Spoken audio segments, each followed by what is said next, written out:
Zee 24 तास एक पाऊल पुढे। नमस्कार, रोकटोक मध्ये आपलं स्वागत। विधानसभा आणि विधान परिषद ही लोकशाहीची अत्यंत पवित्र मंदिरं।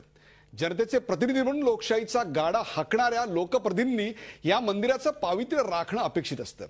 सत्ताधारी आणि विरोधक दोघांनी मिळून लोकशाहीच्या जगन्नाथाचा रथ हाकायचा असतो, तरच राज्यकारभाराचा गाडा सुरळीतपणे सुरू राहतो।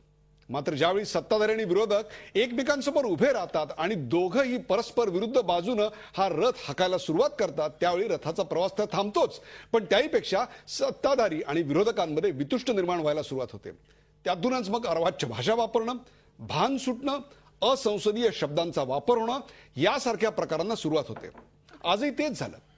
निदान पावसाळी अधिवेशन तरी सुरळीत पडेल अशी आशा निर्माण होत असतानाच 2 आमदारांवर निलंबनाची वेळ आली। सभापतींशी बोलताना असभ्य भाषेचा वापर केल्याप्रकरणी शिवसेनेचे विधान परिषदेतले गटनेते दिवाकर रावते आणि मुख्यमंत्र्यांना शिवी दिल्याप्रकरणी महाराष्ट्र नवनिर्माण सेनेचे आमदार प्रवीण दरेकर यांना आज निलंबित करण्यात आलं। त्यापैकी रावतेंनी घडल्या प्रकाराबद्दल जाहीर माफी मागितली। मात्र या घटनेतून काही मूलभूत प्रश्न निर्माण झालेत। सभागृहाच्या कामकाजाचा दर्जा खरोखरच खालावतोय का? जनतेचे प्रश्न मांडत असताना असंसदीय भाषेचा वापर करण्याची गरजच का पडते? विरोधी आमदारांचं निलंबन करताना सरकारची दिसणारी तत्परता मग इतर जनोपयोगी कामांमध्ये का बरं दिसत नाही? आणि घटनेनं दिलेल्या आयुधांचा आमदारांकडून सातत्यानं गैरवापर होतोय का? यासारख्या असंख्य प्रश्नांचा वेध घेऊया निलंबनाचं राजकीय हत्यार या खास कार्यक्रमात।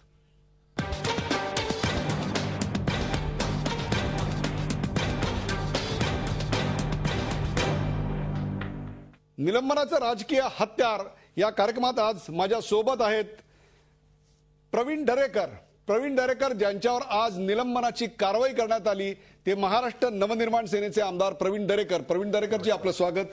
माझ्या सोबत आहेत डॉक्टर नीलम गोरे, शिवसेनेच्या नेत्या आणि प्रवक्त्या, मॅडम आपलंही स्वागत। माझ्या सोबत आहेत काँग्रेसचे आमदार आणि प्रवक्ते भाई जगताप आपलंही स्वागत। आणि माझ्या सोबत आहेत अभय देशपांडे, ज्येष्ठ राजकीय विश्लेषक। या कार्यक्रमाला सुरुवात करताना प्रथम मी जातो प्रवीण दरेकर यांच्याकडे। प्रवीण दरेकर, नेमकं आज सभागृहात काय घडलं हे असं दुसऱ्यांदा होतंय की मनसेचे आमदार अशा प्रकारच्या गोष्टींसाठी चर्चेत येत आहेत? अहो, काल तर दिलगिरी व्यक्त करून गणपतराव देशमुख समितीच्या रेकमेंडेशन्स वरून आपण निलंबन मागे घेतलं आणि आज पुन्हा निलंबनाची नामुष्की आली। नाही, खरं म्हणजे आपण जर बघाल तर अशा प्रकारची कुठलीही शिवी मुख्यमंत्र्यांना सभागृहात दिली गेली नाही। तुम्ही दिली नाहीत? अजिबात दिली नाही। आणि एवढा असंस्कृतपणा, प्रत्येकाचा आपण ट्रॅक रेकॉर्ड चेक करू शकता, अशा प्रकारची कृत्य झालेत का, त्याचं वर्तन। त्या ठिकाणी मी निश्चितपणे या विषयावर आक्रमक होतो। जेव्हा मुंबईवर चर्चा त्या ठिकाणी झाली आणि त्या चर्चेला राज्याचे मुख्यमंत्री उत्तर देत होते, त्यावेळेला मुंबईचे अनेक प्रश्न त्या ठिकाणी त्यांना उत्तरं हवी होती। मुंबईचा ट्रॅफिकचा विषय असेल, म्हाडा वसाहतीचा प्रश्न असेल, अनेक विषय आहेत। आणि शेवटी हा माझ्या संतापाचा उद्रेक होता। आणि मुख्यमंत्र्यांचं आपण जर मागचं सगळे माझी भाषणं जर त्या ठिकाणी आपण तपासलीत, आपण पाहिजे मागून घ्या, तर मुख्यमंत्र्यांच्या चांगल्या कामाच्या संदर्भात मी त्या ठिकाणी अभिनंदन मुख्यमंत्र्यांचं केलेलं आहे। आणि मुख्यमंत्र्यांना शिवी घालायला त्या ठिकाणी असे कुठलेच डायलॉग झाले नव्हते। आणि त्यामुळे आम्ही आक्रमक झाल्यानंतर आम्ही बोलायला मागत होतो। ते मागत असताना सारे विरोधी पक्ष, मग शिवसेना, भारतीय जनता, आम्ही सारेजण आक्रमक होऊन उभं राहिलो। आणि भांडत असताना त्या ठिकाणी सभागृहामध्ये सभात्याग त्या ठिकाणी आम्ही कारण सभात्याग जोराजोरात आम्ही त्या ठिकाणी घोषणा देत बाहेर निघालो। खाली ही आलेली होती, त्यामुळे तुम्ही त्या विषयावर रिप्लाय म्हणून बोलणं हे स्वाभाविक होतं। परंतु त्यावेळेला असभ्य असंसदीय भाषेचा वापर करायचं कारण काय? आपला हा देवाला मानणारं आपलं हे राज्य आहे, कालच संकष्टी झालेली आहे। मी अत्यंत नम्रपणे सांगतो, मी आस्तिक आहे, मी नास्तिक नाही आहे। आपण कुठल्याही राज्यातल्या जे शासन मानत असेल त्या देवदैवतांच्या पायावर हात ठेवून सांगायला तयार आहे। आता हे म्हणतील ते पण काही करू शकतील एवढं तर मी करू शकत नाही। मी कशासाठी सांगतोय, ह्यांना निलंबन करायचं, परंतु निलंबन करता करता त्यांना डाग लावून निलंबन करायचं। म्हणजे आज त्या ठिकाणी मनसेबद्दल पक्षाचं हे का असं वर्तन? महाराष्ट्र नवनिर्माण सेनेला राज ठाकरे साहेबांना जो राज्यात प्रतिसाद मिळतोय आणि त्याच्यातले एक आघाडीचा शिलेदार, त्यांचा सहकारी मी आहे। विधानसभेच्या सभागृहात सुद्धा जेव्हा जेव्हा प्रश्न असतात त्यावेळेला आक्रमकपणे पक्षाची भूमिका मांडण्याचं काम करतो। आणि मी आजही त्या ठिकाणी सभागृहामध्ये शेवटी मी आमदार मुंबईकरांमुळे आहे। तर खरं म्हणजे लोकशाहीतलं एक दुर्दैव आहे लोकशाहीतलं गळा घोटणार असं एक कृत्य आहे, असं मी अत्यंत नम्रपणे त्या ठिकाणी मी आपल्याला सांगू इच्छितो. म्हणजे तुम्ही शिवी दिली नाही, अजिबात तुम्ही कुठल्याही दिलेली नाही. सभागृहातल्या कुठल्याही नेत्याचा अवमान केलेला नाही. कुठेही आपण त्यांच्याकडे यंत्रणा आहे, सारं रेकॉर्ड आहे, कुठल्याही आघाडीवर त्यांनी तपासावं आणि जर मी त्या ठिकाणी दोषी दिसलो आणि सिद्ध झालं तर मी आमदारकी काय माझ्या राजकीय जीवनातनं संन्यास त्या ठिकाणी घेईन, कारण शेवटी चारित्र्य जपत आम्ही राजकारणात आलेलो आहोत. माझ्या तुम्ही मतदारसंघात राजकीय संन्यास घ्याल असं या ठिकाणी जाहीर करताय. भाई जगताप, तुम्ही त्यांचं निवेदन ऐकलेलं आहे, काय सांगाल तुम्ही? डॉक्टर, प्रथमतः खालच्या सभागृहामध्ये मी नसतो. नीलमताई आम्ही वरच्या सभागृहामध्ये आहोत. परंतु या सगळ्या घटनेचा मी अभ्यास केला आणि मी पाहिलं. खरं तर म्हणजे प्रवीण दरेकर जे म्हणत आहेत आत्ता, माझाही असा एक त्यांच्याबद्दलचा विश्वास होता म्हणालो. नाही म्हणजे आता कसं झालंय होता, कारण एक अभ्यासू आणि मी अनेक वेळा त्यांना डिबेटमध्ये आम्ही किती वेळाला समोर आलो, परंतु ज्या पद्धतीने मी स्वतः अनेक वेळा बोललो की खूप चांगलं. ते तर म्हणतात मी बोललोच नाही आज, म्हणून म्हटलं आता हा विषय असा आहे, एखाद्या गोष्टीचं आपल्याला पश्चाताप होणं हे चांगलं लक्षण आहे, परंतु त्या गोष्टीवर जर पांघरून घालण्याचा कोण प्रयत्न करत असेल, मला असं वाटतं मग तो जी म्हातारी मेल्याचं दुःख राहणार नाही, काळ सोकवता कामा नये. एक प्रवीण दरेकर हा विषय नाही, मला फक्त त्या प्रवीण दरेकर यांनी शिवी दिली मुख्यमंत्र्यांना का नाही, काँग्रेसचं काय म्हणणं आहे याच्याबद्दल? काँग्रेसचं सोडाच, मी तुम्हाला सभागृहाचं म्हणणं सांगतो. सभागृहाचं बरं, सभागृहाचं नाही, मी थोडं इंटरप्ट करतो. आता मला असं वाटतं बोला. सभागृहाचं मी सांगतो आपल्याला की ते जे म्हणाले ते बरोबर आहे. काल 3 वाजल्यापासून रात्री 12 वाजेपर्यंत 9 तास चर्चा मुंबईच्या प्रश्नांवर झाली आणि मुंबईमध्ये अधिवेशन असल्यानंतर मुंबईच्या चर्चा अशा होतातच. मी सुद्धा खालच्या सभागृहात आज दुपारी उत्तर दिलं, 25 मिनिटांचं उत्तर होतं. काल त्यांनी सांगितलं की उद्या आपण उत्तर, आज त्यांनी ते उत्तर दिलं. हे उत्तर दिल्याच्या नंतर आपण म्हणालात तसं की कुठच्याही मंत्र्यांनी किंवा मुख्यमंत्र्यांनी दिलेल्या उत्तराला समोरच्यांना एक संधी असते त्याच्या बाबतीमध्ये प्रश्न उठवण्याचे. तसे ते प्रश्न विरोधी पक्ष नेत्यांनी उचलले, खडसे साहेबांनी असतील किंवा इतर सदस्यांनी त्याच्यामध्ये. अगदी स्वाभाविक आणि नाही, घोषणा हा नंतरचा भाग आला. पहिलं आपलं उत्तर म्हणजे त्याला याला म्हणतो ना की त्यांच्या उत्तराला काही प्रश्न ते विचारले गेले, त्यांना उत्तर दिली मुख्यमंत्र्यांनी. एवढं तरी आपल्याला सगळ्यांना, महाराष्ट्राच्या जनतेला हे माहिती आहे, पृथ्वीराज चव्हाण राज्याचे मुख्यमंत्री एक सुसंस्कृत आणि कधीही तोंडातनं कधीही अर्वाच्य शब्द कोणाच्याही ह्याच्यात जात नाही, परंतु त्यांची एक वेगळी इमेज आहे, वादात ते अडकत आणि कधीही होत नाही. आता विरोधकांना हवं असलेलं उत्तर कोणी द्यावं किंवा न द्यावं हा विषय नाहीये. तुम्हाला नाही आवडलं असेल तर तुम्हाला सभात्याग करण्याचा अधिकार, ज्याचा आपण उल्लेख केला आणि तो त्यांनी केला, परंतु तो सभात्याग करत असताना ज्या घोषणाबाजी केल्या त्याही केल्या. त्या करत असताना जे शब्द वापरले गेले जे मला उच्चारता येणार नाही तिथं अजिबात. आणि हे जे मी म्हणतोय, सभागृह जरी तिथे ठिकाणी असलं तर अदृश्यरित्या असलेले अधिकारी, तिथे अदृश्यरित्या असलेले बाकीचे पीठासीन अधिकारी तर आहेतच आहेत. पीठासीन अधिकारी सदृश्य असतात, इतर अदृश्य जे असतात त्याच्यामध्ये अधिकारी आहेत, बाकी कर्मचारी आहेत, त्याशिवाय वरती असलेला मीडिया, या कोणालाही आपण विचारा, तुम्हाला दरेकरजी काय म्हणाले ते सगळे सांगतील. आणि म्हणून मी म्हटलं की त्याने, जसं आता आपण म्हणालात ते खरं आहे की वरच्या सभागृहामध्ये जी काय घटना झाली त्याच्यामध्ये स्वतः ज्येष्ठ नेते सेनेचे रावते साहेबांनी माफी मागितली. हा त्यांच्या मोठ्या मनाचा मोठेपणा आहे. त्या ह्याच्याबद्दल बोलू आपण आता, जो काय विषय असेल ते. परंतु अशा पद्धतीने जर एखादी गोष्ट आपण करून नामानिराळ्या, जर ही जर भूमिका असेल, ही कुठच्याही याच्यामध्ये सभ्यतेच्या, त्यांनी जर रावत्यांसारखी दिलगिरी व्यक्त केली असती तर त्या दिलगिरीला तुमचा काही आक्षेप नव्हता, तुम्ही त्यांना कदाचित माफही केलं असतं, परंतु ते दिलगिरी व्यक्त करत नाहीत. बोला. याच्या उदयजी या विषयावर मी मला बोलायचं म्हटलं, तुम्ही निलंबन करायचं करा, पण त्या पार्श्वभूमीवर मला 2 मिनिटं बोलायला द्या. आता निलंबन करायचं तुमचा अधिकार आहे, राईट, पण तुम्हाला बोलायची संधी दिली, बोलायची. विरोधकांची मुस्कटदाबी होते असं वाटतं. रावत्यांच्या बाबतीत पण नेमकं हेच झालं. निश्चितपणाने आणि विशेषतः मी असं म्हणेन की गेले 2-3 दिवस या सिंचनाच्या प्रश्नावरून फार मोठ्या प्रमाणामध्ये काही ना काही तांत्रिक मुद्दे काढायचे, मग तो प्रस्ताव बदलायला लावायचा. तो प्रस्ताव आम्ही शेवटी बदलला.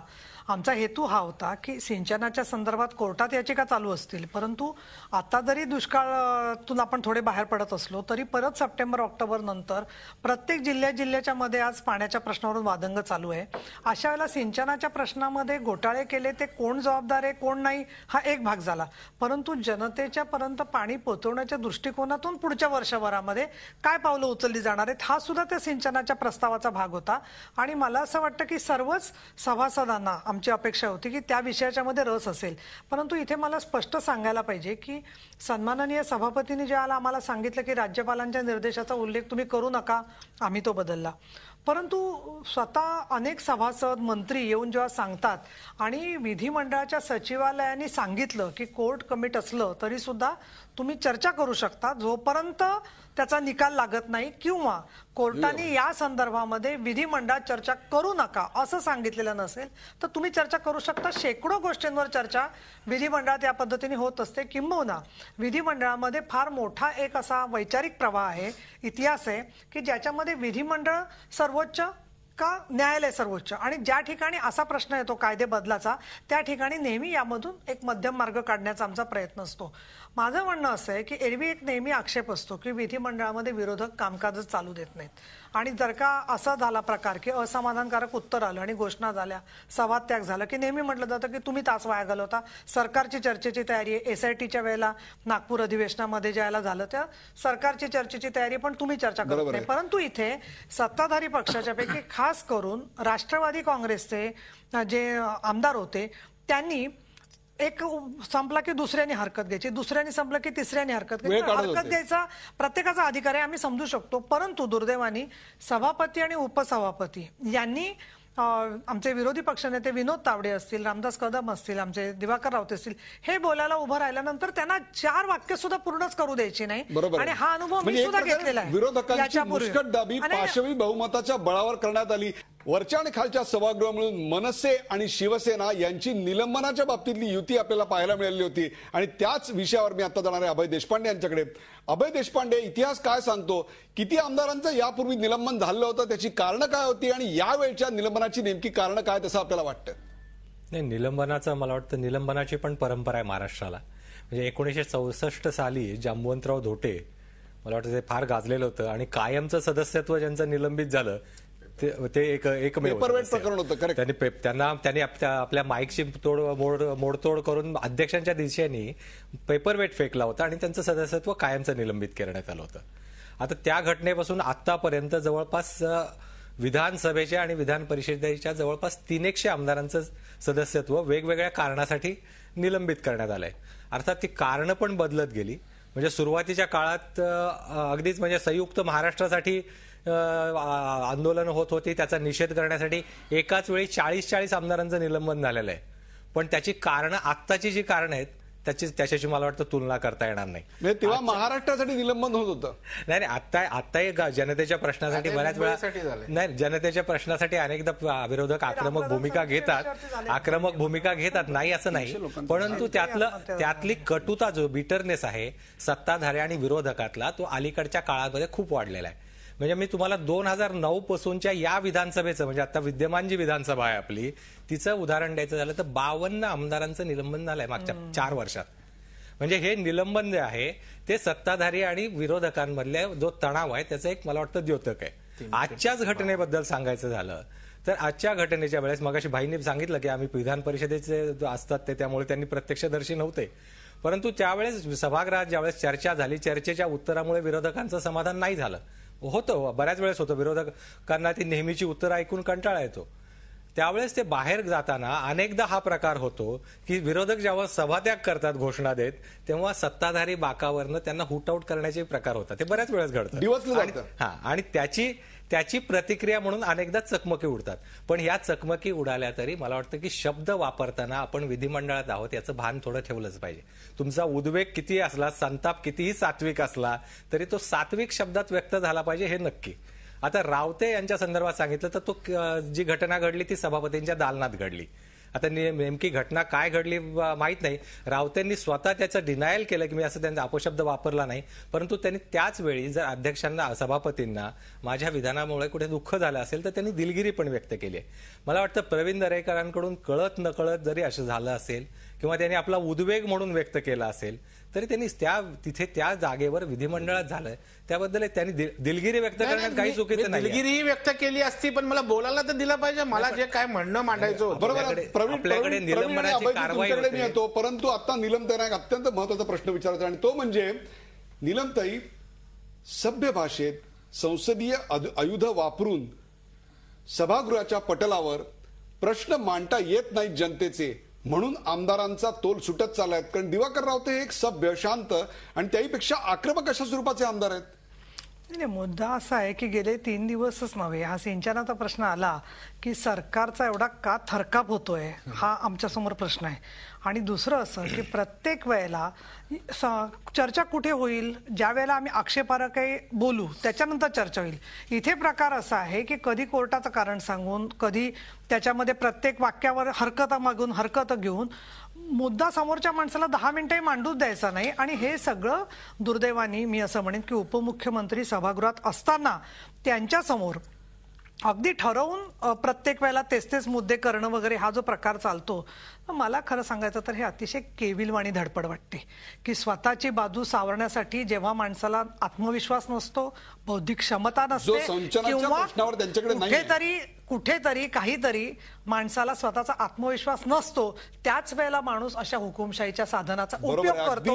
हा इतिहास आहे आतापर्यंत. आणि ज्या वेळेला सभापतींच्या दालनामध्ये काय चर्चा झाली हे जाहीर सांगण्याचा प्रघात नाहीये, परंतु मला असं वाटतं की ज्या वेळेला दिवाकर रावत्यांसारख्या नेत्याच्या तोंडून एक गेले 2-3 दिवस चाललेली अस्वस्थता आणि ती जी आहे, आणि त्याच्यात दुसरं असं की आम्ही चर्चा करत नव्हतो का, अनौपचारिक चर्चा त्याच्यासाठी चालली होती. अजून तो ठराव किती पातळ करणार, किती त्याच्यामध्ये अजून तुम्ही अक्षरशः म्हणजे आता जाऊ दे बाई म्हणतील भैया पाणी मिसळतो दुधात, तसं किती त्याचं डायल्यूट करायचा तो. आणि तरी आम्ही करतोय, सहनशक्ती आम्ही ठेवतोय. याच्यापूर्वी रामप्रधान समिती वगैरेच्या काळामध्ये सुद्धा झालं होतं निलंबन, पण आज कुठलाही सभागृहात ही घटना घडली नाही. दुसरं, दिवाकर रावते यांनी दिलगिरी व्यक्त केली, सभागृहाच्या बाहेर होऊ नये. आणि मला याचं वाटतं की एका सन्माननीय आतमधल्या प्रतिनिधी असं बोलले आतमध्ये, आमच्याकडे बहुमत आहे, आम्ही पाहिजे ते करू शकतो. त्यांना नाही दिलगिरी व्यक्त करावीशी वाटली. भाई जगताप, याआधी आपल्याकडे अत्यंत चांगले मुद्दे डॉक्टर नीलम गोरे यांनी उपस्थित केले. ते म्हणजे सिंचनाच्या मुद्द्यावर सरकार बोलू देत नाही आणि त्याहीपेक्षा सुद्धा अत्यंत महत्वाचा मुद्दा, बहुमताच्या आधारावर वारंवार अडथळे आणल्यामुळे विरोधकांना आपली बाजू मांडता येत नाही. डॉक्टर, असं आहे की सिंचनाच्या मुद्द्यावर दोन्ही सभागृहामध्ये याच्या अगोदर सुद्धा अनेक वेळा चर्चा झालेली आहे, त्यामुळे अडवण्याचं काही ही वस्तुस्थिती आहे, ही दॅट्स अ फॅक्ट, तुम्हालाही माहिती आहे. आता या वेळेला या मध्यंतरीच्या काळामध्ये हे मॅटर सबज्युडिस झाल्यामुळे, न्यायालयात असल्यामुळे काही बंधनं आपल्याला आली आणि ती आहेतच. म्हणजे आपण प्रथा, परंपरा, नियम याच्या जेव्हा गोष्टी करतो सगळ्यांनाच त्या लागू होतात, सत्ताधाऱ्यांनाही लागू होतात, विरोधकांनाही लागू होतात. म्हणजे भाषण करताना प्रथा परंपरांची ज्या भाषणं करायची आणि आपल्याला कन्व्हिनियंट आहे तेवढंच घ्यायचं आणि मग म्हणायचं असं झालं तर चालेल का, असं चालत नाही. आणि म्हणून आपण एक लक्षात घ्या, ही जी पूर्ण घटना आहे, ही घटना जी याच्यावर सिंचनाच्या संबंधित 260चा जो काही प्रस्ताव वरच्या सभागृहामध्ये होता, त्या प्रस्तावाच्या बाबतीमध्ये सुरुवातीलाच हे ठरलं की आपल्याला आक्षेपार्ह जे आहे ते आपल्याला त्याची चर्चा करता येणार. हे माझ्यात ठरलं नव्हे तर गटनेते, विरोधी पक्ष नेते आणि आणि अशी हीच परंपरा आहे. हे झाल्याच्या नंतर ज्या वेळेला सभागृहामध्ये चर्चा सुरू झाली त्यावेळेला विरोधी पक्षनेते जेव्हा विनोद तावडे उठले, त्यांनी जी सुरुवात केली ती मुळात या सिंचनाच्या ह्याच्यातून पैसे खाल्ले गेले आणि ते तटकऱ्यांनी मग अमुक केलं तमुक केलं असे जे मी अडवलं का तुम्हाला जे बोलायचं ते बोला. मी अडवलं का तुम्हाला? तुम्ही त्याचं उत्तर द्या. एक मिनिट नाही, असं नका करू. एक त्यांचा आक्षेप असेल, माझेही आक्षेप असतील, असं नाही होत. असं समजा जर विरोधी 2-2, 3-3 लोक बोलत असतील, तुम्ही सरकारचं जर तुम्ही त्यांना हे नाही दिलं, तर हे तितकंसं योग्य नाही. त्याचं कारण त्यांना बोलायला मुभा द्या. मी गप्प बसलो, मी एकही शब्द तोंडाने बोललो नाही. बरं, हे जे मी म्हणतोय हे सगळं रेकॉर्डवर असतं बरं का. म्हणजे त्यांनी काय सांगितलं किंवा मी काय सांगितलं, समजा मी उद्या खोटं बोललो या घडीला फक्त महाराष्ट्राच्या जनतेला सांगण्याकरता, तर तेही उद्या आपण काढा आणि तेही जनतेला दाखवा. माझी तयारी आहे. त्यामुळे या बाबतीमध्ये ज्या वेळेला त्यांनी सुरुवात केली आणि त्यांनी सिंचन म्हणता म्हणता त्यांनी या सगळ्या गोष्टी काढल्या ज्या आक्षेपार्ह याच्यासाठी आहेत, कोर्टात आहेत त्या, म्हणून आक्षेपार्ह. आम्हाला आक्षेपार्ह असण्याचं कारण नाही. तुम्ही तयार आहात चर्चेला? 100%. आणि पुढचं आहे का, असं आहे की एवढ्यावर संपू नका. त्याचं कारण असं आहे की त्याच्यावर प्रक्रिया झाली, खूप मोठी प्रक्रिया झाली. साळसूतपणे आपण 2 मुद्दे चांगले बोललं म्हणजे ते तसंच आहे असं समजण्याचं कारण नाही. जनतेला कळू द्या याच्या महाराष्ट्राच्या. असं आहे की या बाबतीमध्ये ज्या वेळेला हे बोलत होते, विरोधी पक्ष नेते बोलत होते, त्यावेळेला विरोधी बाकावरनं त्याच्यावर आक्षेप घेतला जाणार, कारण तो कायदेशीर होता की सबज्युडिस असल्यामुळे आपण बोलू नका. ते वाचल्याच्या नंतर जयंतराव पाटील उठले, त्यांनी तो विषय सुरू केला. त्यांनीही तो डायरेक्ट नाही मला ह्याच्यावर बोलायचंच आहे अशा प्रकारचं, हे सगळं रेकॉर्डेड आहे. हे जे मी म्हणतो हे सगळं रेकॉर्डेड आहे. त्याच्यावर आक्षेप घेतला गेला. त्यावेळेला जेव्हा रावते साहेब उठले आणि त्यांनी हे सगळं सुरू केलं, त्यामध्ये रावते साहेब असतील किंवा तावडे असतील, नाही आमचे हे असतील रामदास कदम, रामदास भाई असतील, या दोघांनी जेव्हा हे सांगितलं की आपण कशी करायची मग चर्चा, ह्याचं आम्हाला एकदा ज्ञान कळू द्या, तुम्ही यांना बोलवा, आपले जे ऍडव्होकेट जनरल आहेत त्यांना बोलवा, ते जे सांगतील त्या पद्धतीने आपण करू. वरती उपसभापती होते, सभापती नव्हते, आदरणीय डावखरे साहेब वरती होते. ते म्हणाले मी या बाबतीमध्ये चर्चा करेन आणि मग तुम्हाला मी या बाबतीत सांगेन. हे तिथे संपलं की या बाबतीमध्ये आपण ऍडव्होकेट जनरलचं ओपिनियन घेऊ आणि समजून घेऊ की आम्हाला काय म्हणजे कायदेशीर आम्हाला काय बोलता येईल आणि ते आपण सोमवारी ही चर्चा करू. हे ठरलं, हे रेकॉर्डेड आहे. वर्बट्रम जो आहे तो मी सांगतोय तुम्हाला. त्याच्यानंतर हे झालं. त्याच्यानंतर सुद्धा ज्या वेळेला या बाबतीमध्ये दालनामध्ये त्यांच्या जी चर्चा झाली आणि त्या म्हणतात ते बरोबर आहे, त्याची ती बाहेर जाहीर होता का म्हणे, पण ती याच्यासाठी होते. त्याच्यातला जो क्वांटम आहे ज्याच्यापासून कंट्रोवर्सी तयार झाली ते मी सांगतोय आपल्याला. मी ती बाकीची चर्चा मी सांगत नाहीये. तिथे जेव्हा सगळे म्हणजे खालच्या सभागृहाचे नेते, स्वतः डावखरे साहेब, वरच्या सभागृहाचे नेते तावडेजी, गटनेते, त्यांच्या समोर ह्या सगळ्या मुख्यमंत्री, उपमुख्यमंत्री आणि काही सदस्य हे सगळे त्यांच्या समोर बाजू मांडलेली आहे. नाही इथेच सगळं हे आहे की ज्या वेळेला त्यांना हे सांगण्यात आलं, ही चर्चा चालली, गरमागरमीचं चर्चा होते कुणाला आपली आपली मतं मांडताना, परंतु ते मांडत असताना ज्या वेळेला रावते साहेबांना असंसदीय भाषेचा वापर, असंसदीय भाषा रावते साहेबांनी कमी वापरले, परंतु ज्या आविर्भावात ते बोलले, जे हावभाव केले ते अतिशय आक्षेपार्ह होते आणि अशोभनीय होते. हे त्यांनाही जाणवलं, म्हणून त्यांनी सुद्धा ती माफी मागितली. हा त्यांच्या मनाचा मोठेपणा आहे. आपण नीलमताईंच्या मनाचा मोठेपणा आहे. नीलमताई बोला. आता एक मी पहिलं सांगेन की लोकांना थोडक्यामध्ये लक्षात यावं की कुठे माझ्या आणि भाईंच्या मतामध्ये मतभेद होतोय, तिथे मी आधी पहिल्यांदा जाते. पहिला भाग असा की सभापतींनी एकदा प्रस्ताव मान्य केल्यानंतर 100 वेळेला सत्ताधारी पक्षाच्या लोकांनी आक्षेप घेणं, याचा अर्थ सभापतींनी जो प्रस्ताव मान्य केलेला आहे त्या मुळात कायदेशीररित्या चर्चा होऊ शकते की नाही, याच्याच वरती आधी नमनाला घडीभर तेल त्याच्यामध्ये वाया घालवण्यामध्ये आलं की जे डायरेक्टली सभापतींच्या अधिपत्याच्या खाली चॅलेंज केलं होतं. बरं, एक हरकत आली, दुसऱ्यांदा आली, तिसऱ्यांदा आली, आपण समजू शकतो. पण शेवटी परत आम्ही का म्हटलं की ऍडव्होकेट जनरलला विचारा की जे सबज्युडिस आहे असं आम्ही जर का बोलत असतो, जे निर्देश दिलेले आहेत राज्यपालांनी जे निर्णय घेतलेले आहेत आणि त्याच्यासाठी हायकोर्टाचं मार्गदर्शन झालेलं आहे, ते जर का रेकॉर्डवर आणलं तर तो निर्णय झालेला आहे. त्यामुळे सबज्युडिस कुठला मॅटर आपण म्हणू शकतो की ज्या संदर्भामध्ये उदाहरणार्थ पैशाचा घोटाळा, याच्यामध्ये कोण जबाबदार आहे की नाही, त्याच्याबद्दलचा विषय होऊ शकतो. एक भाग. दुसरं म्हणजे सर्व सिंचनाचे सर्व निर्णय सबज्युडिस आहेत का हो? असं तर नाहीये. मग अशा वेळेला कुठल्याही बाबतीमध्ये मी तर असं म्हणेन की विनोद तावडेंचं भाषण 5 ते 10 मिनिटं सुद्धा होऊ दिलं नाही या लोकांनी प्रत्येक वेळेला. आणि मी तुम्हाला इथून जनतेच्या समोर सांगेन की प्रोसिडिंग काढून सोमवारी पाहिजे तर आपण बसूया. आणि 1 मिनिट, उपसभापती सन्माननीय ब्रेकवर जाण्यापूर्वी उपसभापतींनी असं सांगितलं. तुम्हाला एक साधा प्रश्न विचारतोय, सोमवारी सिंचनावर चर्चा होऊ देणार का? हो बरोबर, हाच आमचा प्रश्न आहे. मी तुम्हाला सुरुवातीला सांगितलं की या सिंचनाच्या वर अनेक वेळा दोन्ही सभागृहात चर्चा झाल्यात. म्हणजे असं काही झालं नाही की सिंचनावर चर्चाच झाली नाही. मग हा जो प्रस्ताव स्वीकारण्याची प्रक्रिया आहे ही सुद्धा स्वतः जेव्हा सभापतींनी बाईंनी स्पष्टपणे सांगितलेलं आहे की याचा अर्थ त्यांची परंतु ती सिंचनावर चर्चा होत असताना कायदेशीर सगळ्या ज्या बाबी आहेत त्याचा आदर ठेवून सगळ्या ज्या नियम आणि प्रथा परंपरा आहेत त्याचा आदर ठेवून केला पाहिजे हे माझं म्हणणं आहे. यावरच कुठेतरी तांत्रिक मुद्दे आहेत आणि ते तांत्रिक मुद्दे नेमके काय आहेत आणि त्याहीपेक्षा सुद्धा जे अधिकार हक्कभंग म्हणून वारंवार समोर येत आहेत त्यांची कुठेतरी आपल्याला झाडाझडती घेण्याची गरज झाली आहे का?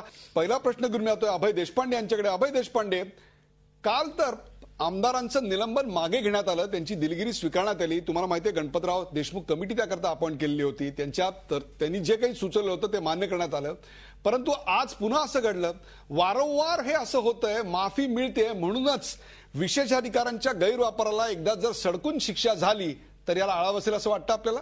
नाही, मला वाटतं की निलंबनाचा विषय आणि विशेषाधिकाराचा विषय हे दोन मला वाटतं वेगळे विषय आहेत.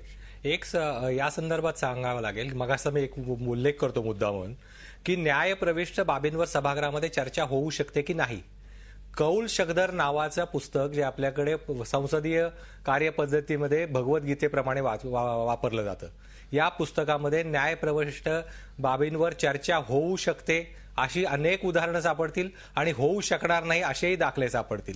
मुळात प्रश्न असा आहे की न्यायालयात सुरू असलेल्या कामकाजावर प्रभाव पाडणार नाही इतपत चर्चा करायला नेहमीच वाव असतो. आत्ताची जी चर्चा होती, मगाशी नीलम गोरे म्हणाल्या ते बरोबर आहे की ती चर्चा होती की न्यायालयाने जो अंतरिम आदेश दिलेला होता की राज्यपालांना त्या कार्यकक्षेमध्ये किंवा चितळे समितीने जे एकसदस्यीय समिती आहे त्यात सदस्य नेमण्याचे अधिकार आहेत, त्यांनी वापरू शकतात, तेवढ्यापुरताच हा मर्यादित विषय होता. आता ठीक आहे, त्याच्यावर चर्चा टाळायची, कोणाला टाळायची होती, कोणाला उघडपणे हवी होती, कोणाला गुप्तपणे हवी होती, हा बघ वेगळा विषय आहे, तो तिकडे मला आता जात नाही. आणि त्या ह्याच्यात चर्चा होऊ शकते असं माझं मत आहे. दुसरं या विषयावर विशेषाधिकार, की सभागृहातले प्रसंग असे होतात आता प्रॉब्लेम की सगळी आयुध आहेत ती इतकी सर्रासपणे वापरली जात आहेत, त्याच्यामुळे ती बोथट होत चालली आहेत. अलीकडच्या काळामध्ये स्थगन प्रस्ताव ही सेन्सर मोशन असते. सेन्सर मोशन म्हणजे सरकारवरचा अविश्वास ठराव असतो तो. त्या आयुधाचा वापर इतका जपून केला जातो म्हणजे ज्यावेळेस संसदेत सेन्सर मोशन येतं त्यावेळेस सरकारची धावपळ उडते. आपल्याकडे रोज 15 ते 20 स्थगन प्रस्ताव दाखल होतात औचित्याच्या मुद्द्याप्रमाणे. म्हणजे काल विधानसभा अध्यक्षांनी सभागृहात सांगितलं की मागच्या 3 वर्षात 350 स्थगन प्रस्ताव दाखल झाले. किती? आणि त्या 350 आणि त्यातले फक्त 8 स्थगन प्रस्ताव निकषात बसणारे होते. ही सगळीच जर आयुधं आपण अशी इतकी सर्रास वापरत गेलो तर मला वाटतं ती बोथट होत जातात. मला थोडा दोष मी त्याचा आपल्याकडे घेणार आहे, आपल्याकडे म्हणजे प्रसार माध्यमांकडे. अलीकडच्या काळात झालंय काय की भाषणाला किंवा डिबेट्सना जेवढी पब्लिसिटी मिळत नाही तेवढी स्टंटबाजीला मिळायला लागली. म्हणजे 1 तासाचं भाषण करण्यापेक्षा राजदंड उचलून पळवणे ह्याला जास्ती पब्लिसिटी मिळाली आहे. पोतराजाचा वेश घालून तिकडे पायऱ्यावर उभे राहणे, म्हणजे विधान भवनाच्या पायऱ्या हे आजकाल 3ऱ्या हाऊस प्रमाणे चालतात, तिकडे सगळे आंदोलनं फलक घेऊन बसणे. म्हणजे सभागृहात विषय उपस्थित करून त्यावर चर्चा करून याच्यावरचा विश्वासच संसद म्हणजे आपल्या आमदारांचा उडत चाललाय का? म्हणजे त्याला आता जबाबदार फक्त विरोधकांनाही धरता येणार नाही, कारण जर प्रत्येक वेळी आवाज उठवून कितीही मोठी मोठी भाषणं करून समोरून होय किंवा नाही अशी उत्तरं मिळणार असतील तर स्वाभाविकच आहे त्यांचाही संताप होणं. म्हणजे मला वाटतं की ह्याला दोन्ही बाजूने आणि थोडाफार आपल्यालाही तो दोष घ्यावा लागेल. प्रसार माध्यमांना हा दोष थोडा स्वीकारावा लागेल. त्या मुद्द्यावर कौल आणि यांचा जो त्यांनी उल्लेख केला तो राहून जाईल म्हणून त्यांनी जे उल्लेख केला ते बरोबर आहे की ही जी पुस्तकं आहेत ही दिशानिर्देशक म्हणून आणि अगदी बायबल आणि आपल्या गीतेसारखे त्यांचा वापर होतो. परंतु त्या दोन्ही बाजू त्याच पुस्तकामध्ये जसं त्यांनी सांगितलं दोन्ही बाजू त्यांनी सांगितली त्याच पुस्तकाच्या याचा रेफरन्स आदरणीय नारायणराव राणे यांनी याच्यामध्ये दिला. आणि विधिमंडळामध्ये वरच्या सभागृहाचे म्हणजे विधान परिषदेचं जे नियमांचं पुस्तक आहे त्याच्या 34(2) प्रमाणे कुठच्या गोष्टीची चर्चा व्हावी आणि कुठच्या नाही ह्याच्यात त्याच्यात स्पष्टता आहे. त्याचा उल्लेख त्यांनी केला होता. हे मला मुद्दाम इथे सांगावं लागेल. मला त्याच्या अगोदर निर्णय दिला होता ना सचिवालयाने की चर्चा करता येईल. त्याच्यानंतर नारायण राणेंनी 34-2चा कुठून तरी जावई शोध लावल्यासारखं जावई शोध कसला? जावई शोध कसला? जर विधिमंडळाच्या नियमावलीला तुम्ही जावई शोध म्हणत असाल तर मला मोठं आश्चर्य वाटतं. ते सभागृहाच्या सदनाच्या सदस्य जावई शोध म्हणजे सचिवालयाने निर्णय दिला होता की चर्चा होऊ शकते म्हणून. त्याच्यानंतर नियमावली विधान परिषदेची नियमावली जावई शोध आहे. अहो तुम्ही शब्दाचा कसला विपर्यास? आपण बोलताय की आता या चर्चेतून पण कुणाला तरी निलंबन घडवायचं ही पद्धत नाही. त्याच्यामध्ये तुम्ही पूर्ण ऐकून घ्या. कुठली पद्धत झाली? 50 आमदार निलंबित होतात. आपण जसं अभय देशपांडे बोलले दोन्ही बाजू आहेत. काय त्यांचं 100% बरोबर आमचं 100% बरोबर असं काय मानत नाही. परंतु तुम्हाला शासनाची मानसिकता यातून कळते. जर 300 निलंबित आमदार झाले असतील आणि त्यातले 4 वर्षात 52 असतील तर हा एक वेगळ्या चर्चेचा विषय होऊ शकतो. प्रत्येक निलंबनामागे जाऊन चर्चा होऊ शकते. आपण जर बघाल की विरोधकांच्या बाजूने आमदार म्हणून आम्ही काय एवढ्या मानसिकतेत येतो, का आक्रमक होतो, वर्षानुवर्षांचं बोलणं ऐकलं जात नाही. आता उदाहरणार्थ मी सभागृहात नवीन सदस्य आहे. खरं म्हणजे मला तिथे फ्रस्ट्रेशन आलं त्या सभागृहात जाऊन की मांडलेला विषय कधी सिरियस घेतला जाईल विरोधक सत्ताधारी पक्षाकडून. अनेक उदाहरणं मी तुम्हाला देईन. त्या खात्याचा मंत्री नसतो, विरोधी पक्षनेते बोलत असतील तर मुख्यमंत्री त्या ठिकाणी नसतो. एखादा गांभीर्यानं प्रश्न विचारला नसतात नाही भाई, जे बोलायचं ते आम्ही मागे घेऊ शब्द, काही प्रॉब्लेम नाही. आता तुम्ही आता आम्हाला शिकवा असं चांगलं, मला बरं वाटतं भाई. एकच मिनिट. आज मी एक तुम्हाला प्रश्न सांगतो. एक प्रश्न देवेंद्र फडणवीस आज भाजपाचे प्रदेशाध्यक्ष जबाबदार नेता आहे. त्याने जयंतराव पाटील साहेबांना एक प्रश्न विचारला. त्याच्यावर त्या पहिल्या प्रश्नाचं होय उत्तर आहे, दुसऱ्या प्रश्नाचं नाहीये उत्तर. म्हणजे पोटतिडकीनं जर सदस्य बोलत असेल आणि तुम्ही अशा प्रकारे टॉन्टिंग करून त्यांचं जर ह्युमिलेशन करणार असाल आपण नाउमेद तर कशासाठी बोलायचं समोरच्यानी? प्रवीण दरेकर, अतिशय महत्वाचा मुद्दा तुम्ही मांडलेला आहे की विरोधक आणि सत्तारूढ यांच्यातलं नेमकं नातं कसं असायला पाहिजे आणि सध्या कसं आहे. नीलमताई, राजकीय पक्ष आणि सत्तारूढ पक्ष यांचे आत्ताचे संबंध कसे आहेत ते आपण पाहतोय. 50-50 आमदार एकेका टर्म मध्ये निलंबित होत आहेत. हे सगळं सुधारण्याकरता तुम्ही काय सूचना कराल? एक तर मला असं वाटतं पहिली गोष्ट म्हणजे प्रश्नोत्तरांची जी उत्तरांची पद्धत आहे त्याच्यात सर्व आमची जी नियम समिती आहे त्यांनी अभ्यास करून उत्तरं अजून कशी व्यवस्थित देता येतील मंत्री महोदयांकडून हे एक पाहू शकतो. दुसरं आम्ही आश्वासन समितीत चित्र बघतो की आश्वासनांची परिपूर्तीच व्हायला अनेक काळ त्याच्यामध्ये गेलेला असतो. आणि तिसरा भाग मला गेल्या काही वर्षांमध्ये विधान परिषदेत तरी दिसतोय निश्चितपणाने की वेगवेगळ्या प्रकारनी समोरच्याला बोलूच द्यायचं नाही. मला स्वतःला अनेक वेळेला हा अनुभव आलेला आहे.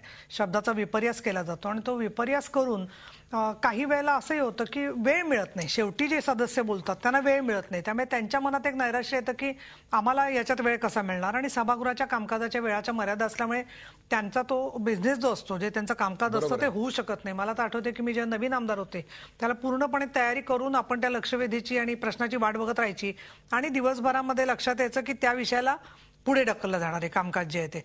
आणि अशा वेळेला नवीन आमदारांना किंवा जुन्या आमदारांना सातत्याने असं लक्षात येतं की त्या प्रश्नाला जेवढा न्याय मिळायला पाहिजे होता तेवढा मिळालेला नाहीये. दुसरं मी असं सांगेन ना, सिंचनाच्या प्रश्नावर आपण चर्चा करतोय म्हणून आम्हाला एक खास वेगळ्या कारणाने या विषयाच्या संदर्भात महत्व आहे आणि ते म्हणजे कुठल्याही राजकारणामध्ये न येऊ देता कृष्णा खोरे सिंचन महामंडळ आणि संपूर्ण सिंचनाचा जो प्रश्न शिवसेना भाजपने लावला होता आणि एक जे पाण्याच्या प्रश्नाचं राजकारण असतं त्याच्या पलीकडे असते असे प्रत्येकाचे काही अग्रक्रमाचे प्रश्न असतात आणि त्याच्यावरती वेळ झाल्यावर जेव्हा समाधानकारक उत्तर येत नाही किंवा तेच अधिकारी दुसऱ्या डिपार्टमेंटला जाऊन तोच गोंधळ करताना दिसतात तेव्हा निश्चितपणाने मान्य कराल की आता निलंबतांनी अतिशय सकारात्मक अशा सूचना केलेल्या आहेत. तुम्ही काय सूचना कराल? हे सगळं सुधारायला नको का? विरोधक आणि सत्तारूढ हे एकाच लोकशाहीच्या रथाची चाकं आहेत, ही आज विरुद्ध दिशेला चालली आहेत. नाही, विरुद्ध दिशेला चाललेत हे म्हणणं तितकंसं योग्य होणार नाही. मतभेद जरूर आहेत परंतु ते तसे नसावेत. इतक्या एखाद्या टोकाचे मतभेद नसावेत. लोकशाहीची ही अतिमहत्वाची लोकशाही प्रणालीची ही 2 एवढी महत्वाची घटक आहेत की त्याच्याशिवाय लोकशाही चालूच शकणार नाही पुढे. त्यामुळे त्याच्यामध्ये सुसंवाद असलाच पाहिजे. परंतु हा सुसंवाद साधत असताना या सगळ्या गोष्टींकडेही प्रत्येकाने अगत्याने आमच्या सहित म्हणजे असं काही नाही की ते त्यांच्याकडे बोट केलं म्हणजे त्यांचंच काही हे होत नाही. एक गोष्ट फक्त इकडे मला नमूद करावीशी वाटेल की कित्येक वेळेला आपण आक्रमकपणा आणि आक्रस्ताळेपणा याच्यामधली जी एक थिन लाईन आहे, याचं जर आपण भान ठेवलं सगळ्यांनी, अतिशय समर्पक शब्दात सांगितलं की त्यामुळे आक्रमकपणा आणि आक्रस्ताळेपणा.